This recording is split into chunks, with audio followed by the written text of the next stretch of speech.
So the peace movement in West Germany after the war, or in Germany after the war, particularly West Germany, primarily came out of conscious subjection movements. These were folks that were supported by the War Resisters International, based out of England. There was a branch, a German branch, prior to World War II, founded in 21, right about the time that the WRI was founded itself. Obviously dissipated during the Nazi period, came back with the old leadership in '58, an offshoot called the Union of Conscious Objectors formed. So you had these sort of two competing groups along with smaller other groups operating for peace, particularly in the form of conscious objection or anti-military action. Protest efforts were fairly limited in terms of maybe some leafleting or very brief protests with signs in important places, but really quite limited. So when we talk about generations, most of the leadership at the time were, particularly with the WRI, were people who had been activists and pacifists for quite some time, people who were active in the 20s. So coming back, sort of talking about this older generation working with younger people, these are people in the 50s and 60s perhaps, working in the 1950s and into the 1960s with much younger activists who themselves were born in the 30s or even into the very early 40s for the folks that got active later in the 60s. So you had this generational divide that really produced some interesting interplay when it came to protest tactics and the types of things they wanted to do to share their message and to really interact with the public. Of course, the goal of all these protest methods, I think of just about everything we're trying to talk about here, is to influence policy to some degree or another. But in a public sphere, some aspects much more political. In the case of these groups I'm studying, they are operating within the public sphere, trying to influence the political sphere. So this extra parliamentary opposition that really begins to form, in my argument, it forms in the late 50s and explodes, of course, in the later 60s as a real burgeoning, significant influence on German society and German politics. So one of the first events, I guess I'll outline three. There's three events I want to focus on, the sort of folk that illustrate this transmission of protest ideas, of different methods, tactics, and things like that. And all of this was based on the transnational connections that were developed here in the 50s and into the late 50s, mostly through the War Resisters International, because it's an international organization. So West Germans are able to work with British activists, with Scandinavian activists, with American activists, with folks from Latin America to a degree, from India, and just sort of share ideas, contact with other people, share information, and it really provided the framework for what I call this transnational social space, where people are able to explore all these new ideas and then try to implement it in their own political environment, in this case in West Germany. So the first event is a small anti-nuclear protest, or they called it a vigil, in front of the Hamburg Rathaus in 1958, in April of '58. It departs from the norm in the sense that this was I think it was 14 or 15 day event. Instead of a big mass of people for a brief period, this is two people with one sign, 24 hours for 2 weeks, around the clock, and they switched off in teams and things like that. And they were engaging people individually, but it was a constant effort. And one of the focusing events for the activists themselves was this act of, what's what I'm looking for here, sacrifice. So self-sacrifice for their movement. And then one of the points they made, I'll get to that a bit more later. So the second event that I want to focus on is the Easter marches. A lot of influence from the Aldermaston marches here in Britain. Anti-nuclear protest events, it explodes, gets really, really big in the 60s, but the foundation event of that is what I'm focusing on as the second event. The third is a transnational protest march that was formed by by an American group, the Committee for Nonviolent Action. Started in San Francisco in December of '60 and made it to Moscow in October of '61.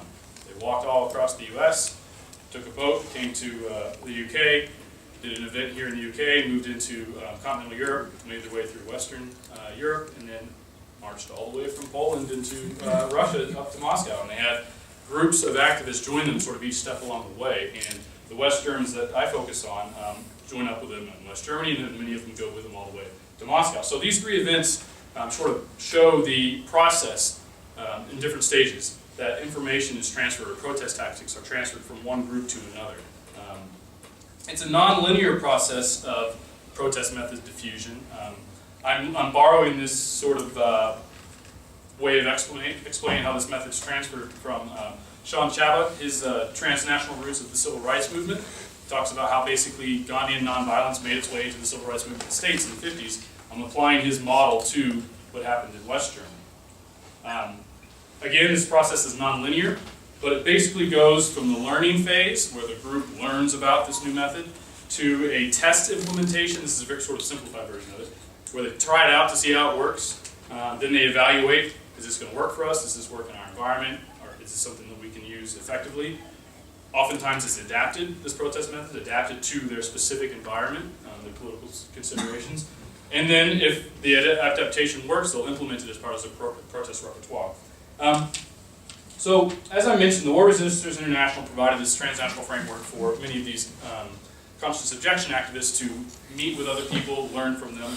And in 1958, the vigil, the first event that I'm focusing on here, this anti-nuclear vigil, in Hamburg, kicks off. Like I said, this was 2 weeks around the clock. Everybody was involved for a very extended period. And it's a departure from the methods that are already employed. Now, these were primarily inspired by things that the group had been reading. This was a small group of activists from the War Resisters International branch there in Hamburg. They created what they call the Action Group for Nonviolence. They wanted specifically to involve themselves more in nonviolent action and direct action tactics. It was led by two young German school teachers, Konrad and Helga Temple. They were both born in the 30s, experienced the war, and it really influenced the way they approached their pacifism and their action, their political action. They mentioned that what they wanted to do with their protests was engage with people a little differently. Teach them that this, if you care about something deeply and you want to really affect change, you should probably focus on more long-term efforts rather than short, brief protests. The vigil itself started after a massive Fight Atomic Death rally. This was an organization that was basically a sponsored group by the SPD, the Social Democratic Party, to protest against nuclear development. And the protest, 100,000 participants, was enormous. Well, they basically followed up on that with a very, very small one, but extended over 2 weeks. One of the important things that came out of this event is the fact that they had international people involved in it. They had a couple activists from Japan, one of whom was a survivor of the bombing of Hiroshima. They sort of lent their credence, basically their experiences to the protest event. The news media blew up over it because they actually had a survivor with burn scars and everything like that. But they also had activists coming over from Britain, April Carter from the Ban the Bomb movement, and later leadership role in the C&D, Bayard Rustin, an American civil rights activist, who also was involved in War Resisters International and the British C&D movement. They worked with the West German activists and really get an opportunity to develop strong relationships. They'd already had networks, they'd already connected with one another in the different WRI operations, but this is a chance to really involve themselves one together in the protest event there in Hamburg.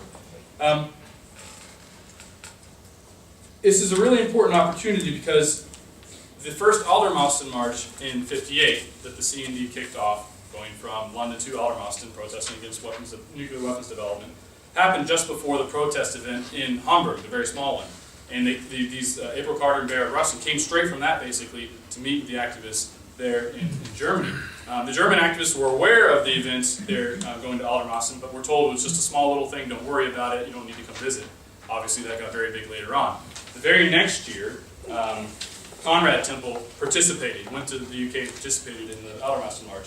The picture on the page where all our papers are put up is from the Aldermaston March, and you'll notice that they cross out from and to, they're switching it around. The very next year they decided to go from Aldermaston to London, being that if we end up in Trafalgar Square, we'll probably have a little bit more attention on what's happening in there. Exactly right, it got really, really big.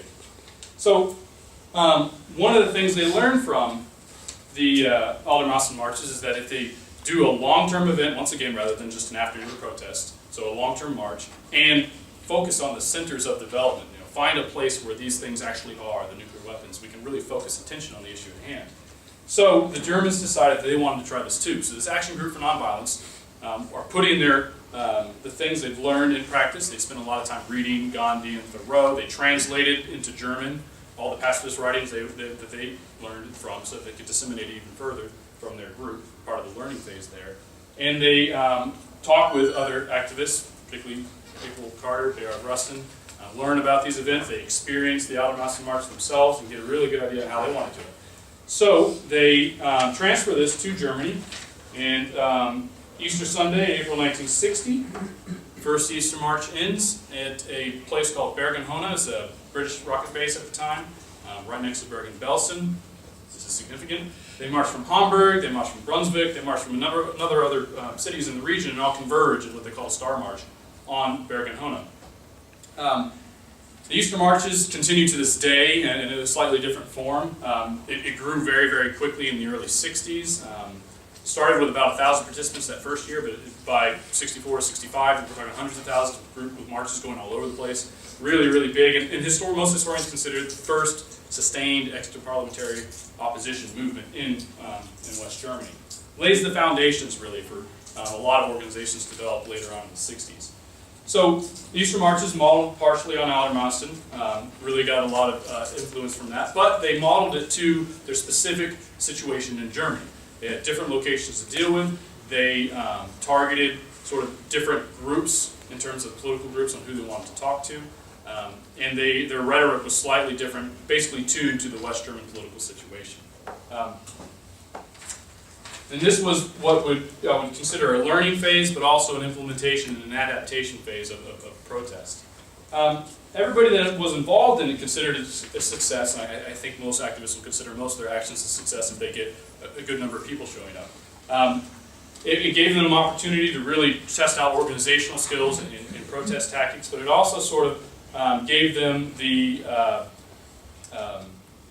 street cred, I guess, among other activists, that these people can pull off major protest events. This is the biggest thing that had happened in West Germany to that point in terms of protests. And so it was a really impressive event for these young activists.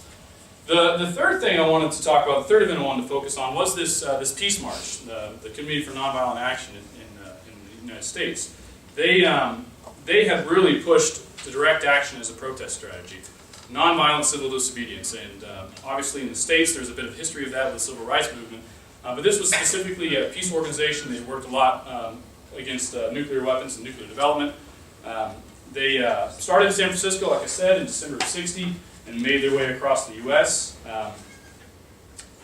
Direct action tactic with civil disobedience was at the core of everything they did. Nonviolent action. This was something that they really highlighted on their march. They climbed the gates of a missile base in Omaha, Nebraska, and got arrested. They climbed on nuclear submarines in New Haven, Connecticut, and got arrested. They paddle little boats out there and jump on the submarines while they're being worked on. These people really focused on breaking the law in a nonviolent way, but focusing their efforts on something that was really going to draw a level of confrontation, perhaps. So this was a tactic that they were going to employ in the march across Europe once they got to the European leg. Thank you. So somewhat controversial. To this point, the West German peace movement hadn't really used direct action, nonviolent tactics like civil disobedience before. They were certainly not violent, but they hadn't really broken the law yet. And with all the stereotypes going with Germans and obeying the law, it's obvious why this is somewhat significant. So when the U.S. Organizing Committee was planning the route through Europe, they tapped into this group of activists that they'd already had networks with. They were plugged into the War Resisters International. They talked with April Carter and Bayard Rustin, who were part of the organizing committee for the European leg of the march. They immediately identified the temples and the leadership of the Action Group for Nonviolence in Germany as the people they needed to work with to get the march through West Germany. They've got the experience. They do these Easter marches. They're already on anti-nuclear. These are the people we want to work with. So the Americans, along with a number of other international activists, make it to West Germany. They find themselves in a situation where they've got a really organized group locally with lots of participants, but they run into a few cultural differences. The Americans apparently were kind of willing to run roughshod over everything. They didn't ask questions, they just did what they were going to do, and the Germans were really surprised by this, and they would rather approach officials in each town, let them know where they're going, where they're walking, what signs they had. The Americans, in traditional fashion, were just going to do first and ask apologies later, basically. So they decide that they're going to hold a protest event beyond just the march itself. They focus on a couple of sites. The one I'll talk about today is the Ministry of Defense and Bonds, so the central building for the federal government of the Federal Republic of Germany when it comes to defense. They notified the police ahead of time, hey, we're going to come here, we're going to be protesting, this is what we're going to do. We're guided by nonviolence. When they left the house that morning to go to the site, the police were waiting for them. confiscated the signs, arrested them, they went limp, they were thrown into the van, they go to the police office and they say, look, you can't do this is forbidden. They say, yes, we understand. Give them their signs back, they go right over to the square there in front of the Ministry of Defense, start protesting, have their signs, and they're almost immediately arrested, taken to the court.